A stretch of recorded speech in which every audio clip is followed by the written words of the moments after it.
महात्मा पुरुषांचे आश्रम यवनांनी त्यांच्यावर ताबा मिळवलेला आहे. तीर्थक्षेत्रांचं पावित्र्य नष्ट झालेलं आहे. पापी व्यभिचारी लोक तिथे वास्तव्य करू लागले. मी तीर्थक्षेत्राचं भ्रमण करू लागलो. हरिक्षेत्रम कुरुक्षेत्रम सेतुबंधम श्रीरंगम एवमादिषु तीर्थेषु ब्रह्ममानैतस्तता. मी सारखा संचार करू लागलो. आज कोणाचा आश्रम आहे? फार कलह ऐकायला येतोय. आवाज आला आतून, मौनी बाबांचा आश्रम आहे. मौनी बाबांचा आश्रम आहे, मग कलह कुठून येतोय? एवढा आवाज. हो, पुढे गेलो, विचारलं कोणाचा आश्रम आहे? संन्यासाचा आश्रम आहे. मग लेकरं कुठून आले? पुढे गेलो, विचारलं ब्रह्मचार्याचा आश्रम आहे. कुठून आले? हो, असं सर्व नष्ट झालेलं आहे. देवालय फोडलेली आहे. काय आमचा देश होता. यवनांनी सर्व छिन्न विछिन्न करून टाकलं. मंदिरं काय फोडली, मूर्ती काय भंग केल्या. आमचा देश होता, कसा देश होता हा परमात्म्याचा. वंदनीय महाराज वर्णन करतात. हे मनमोहना, कधी येशील मनमोहना, पाहण्या भारत पुन्हा पुन्हा. भारता ग्रहण लागले, अति गुलाम जन झाले, तोडण्या येई वंदना. या न्यायाने संत महात्मे कडवडा करतात. नारदजी म्हणतात ते दृश्य मी बघितलं. सारखा फिरू लागलो मी, जिकडे तिकडे भ्रमंती करू लागलो. मला कुठेच समाधान प्राप्त झालं नाही. आणि समाधान प्राप्त न झाल्यामुळं मी वृंदावनामध्ये आलो, जिथे परमात्म्याने काय केलेले आहे? लीला केलेली आहे. मनुष्याने भान असू द्यावं. आपली संस्कृती आपण नष्ट करतोय. आपली संस्कृती काय करतोय? आपण नष्ट करतोय. आपण आपला धर्म बुडवतोय. अन्न, वस्त्र, शिक्षण, आरोग्य, निवारा, जे काही मूलभूत गरज आहे त्यासोबत धर्म सुद्धा काय आहे? महत्वाचा आहे. ज्या ठिकाणी धर्म नसेल त्या ठिकाणी अन्न हिसकावून घेतले जाते, वस्त्र फाडली जातात, घरदार जाळल्या जाते आणि सगळं सोडून आपल्याला जीवाच्या आकांताने पळावं लागते. उदाहरण जर बघितलं तर पाकिस्तानची फाळणी, बांगलादेशची फाळणी, आज झालेली अफगाणिस्तानची अवस्था, जिथे तिकडे हाकार. म्हणून धर्म सुद्धा काय आहे? जीवनामध्ये महत्वाचा आहे. महत्वाचा आहे. काय देश होता आमचा. नारदजी म्हणतात सोन्याचा देश होता बाबा आमचा.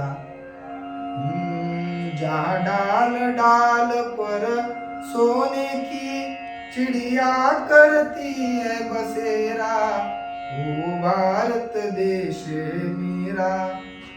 मग पुढं म्हणतात जहा आसमान से बातें करते मंदिर और शिवाले, जहा किसी नगर में किसी द्वार पर कोई न टाला डाले, प्रेम की बंसी सदा बजाता आए शाम सवेरा, वो भारत देश मेरा, वो भारत देश मेरा. असा देश होता. एवढाले मंदिर होते बाबा. आसमान से बातें करते मंदिर और शिवालय. आज सर्व देवालय नष्ट झालेली आहे. कोणी महात्मा राहिला नाही इथे.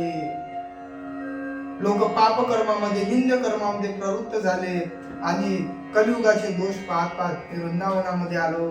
तिथे मी एक आश्चर्य बघितलं. एक तरुण स्त्री आहे, सुंदर आहे. तिची सेवा करण्याकरता अनेक स्त्रिया जमलेल्या आहेत. ती रडते, दुःखी आहे, अत्यंत खिन्न आहे. तिच्या समोर 2 वृद्ध पुरुष पडलेले आहेत. आणि हा प्रकार बघितला. मी पुढे गेलो.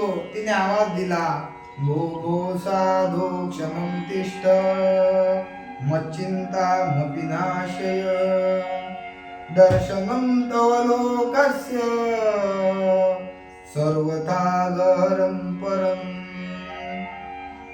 हे साधू पुरुषा, क्षणभर थांबा तुम्ही. तुमच्या दर्शनाने माझं काय होईल, दुःख दूर होईल.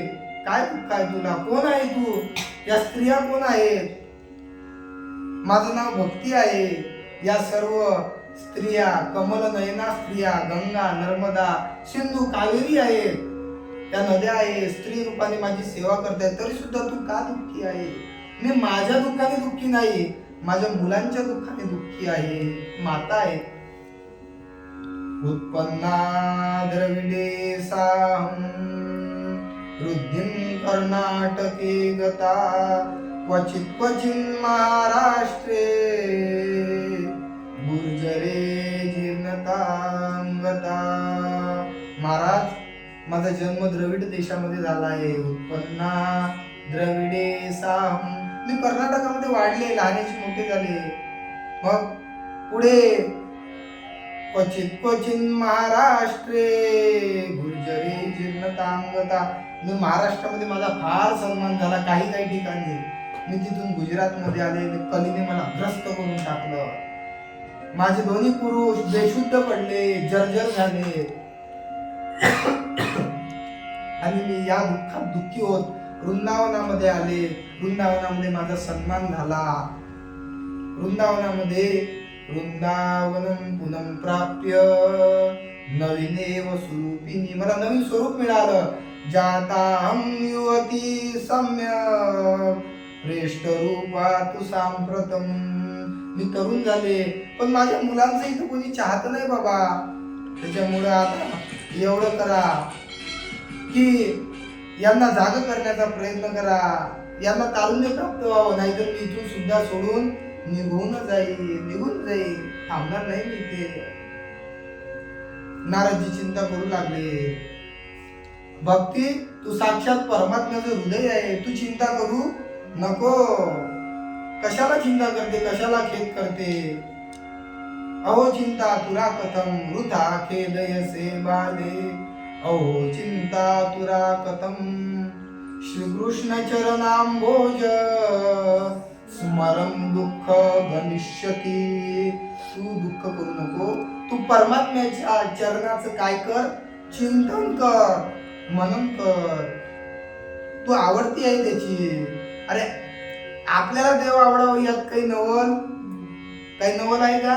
नाही, नवल नाही. देवाला आपण आवडावं यात नवल आहे. नवल केवढं नवल आहे. तू देवाची आवडती आहे आणि भगवान परमात्मा तुझं दुःख दूर करेल. वृंदावन धाम धन्य आहे. धन्यं वृंदावनं तेन भक्तिर्नृत्यति यत्र च. वृंदावन धाम काय आहे? धन्य आहे. वृंदावनस्य संयोगात पुनस्त्वं तरुणी नवा. धन्यं वृंदावनं तेन भक्तिर्नृत्यति यत्र च.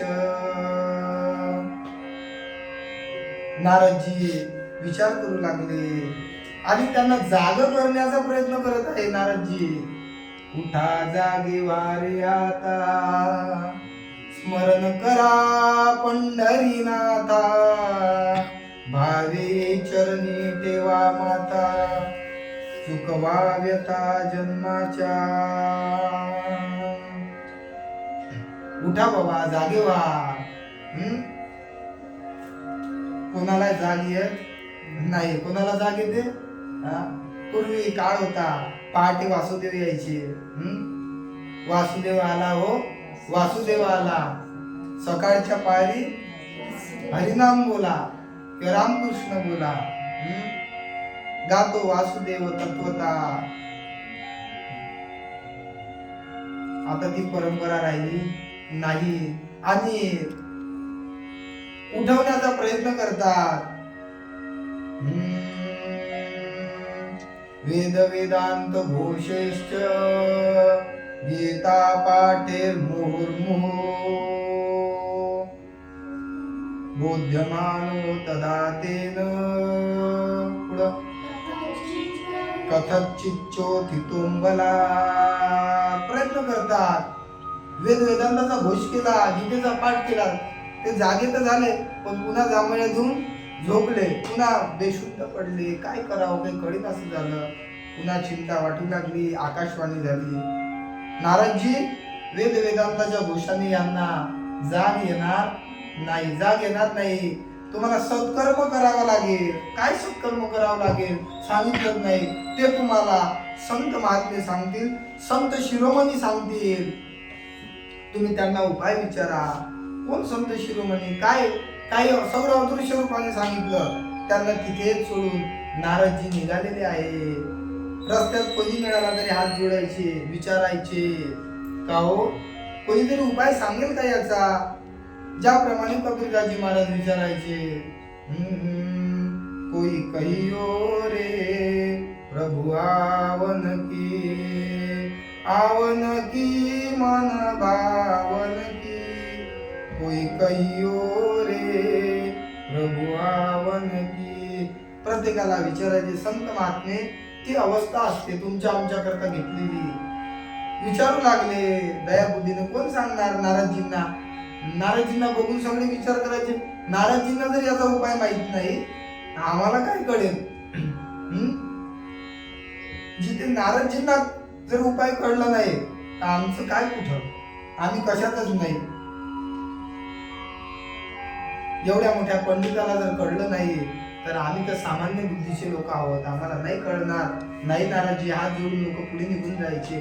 काय करावं. करता करता मी आज कुठे आलो, बद्रिकाश्रमाला आलो. आणि बद्रिकाश्रमाला आल्यानंतर मला तुमची भेट झाली. हे माझ्या दुःखाचं कारण मी तुम्हाला सांगतोय. ज्ञानाला आणि वैराग्याला जाग आणण्याकरता काय करा तुम्ही, काहीतरी उपाय मला सांगा. आणि संकादिक मंद स्मित हास्य करतात. आहो याचा उपाय पूर्वीपासूनच इथे आहे. याचा उपाय आहे हो, भागवत कथेच्या अनुष्ठानाने यांना नव तारुण्य प्राप्त होईल. हरिद्वार जवळ आनंद नावाचा घाट आहे, जिथे पशु पक्षी वैरभाव विसरून एका ठिकाणी राहतात. मग नारदजींनी त्या प्रसंगाचं सुंदर गोड वर्णन सुखजी महाराज करतात. एकदाई विशालाया चत्वार ऋषयो मला सत्संगार्थम समायाता ददृशुस्तत्र नारद. ही भेट झाली याचं वर्णन महाराज करतात. पुढे हरिद्वार जवळ आनंद नावाचा घाट आहे आणि तिथे यज्ञाला आरंभ केला. सर्वांना निमंत्रण दिलं. ज्या ठिकाणी गेल्यानंतर मन प्रसन्न होते, आनंद चित्ताला आनंद प्राप्त होतोय. सत्यम शिवम सुंदरम असं जे स्थान आहे, जिथे पशु पक्षी वैरभाव विसरून एका ठिकाणी शांततेत नांदतात, जिथे सोनेरी कमळ आहे, गंगेचा घाट आहे, रमणीय असा घाट आहे, भुसभुशीत अशी वाळू आहे, रेती आहे. त्या ठिकाणी मुनी आणि चारही निर्मल अंतःकरणाचे ऋषी आले. सर्वांना निमंत्रण दिलं.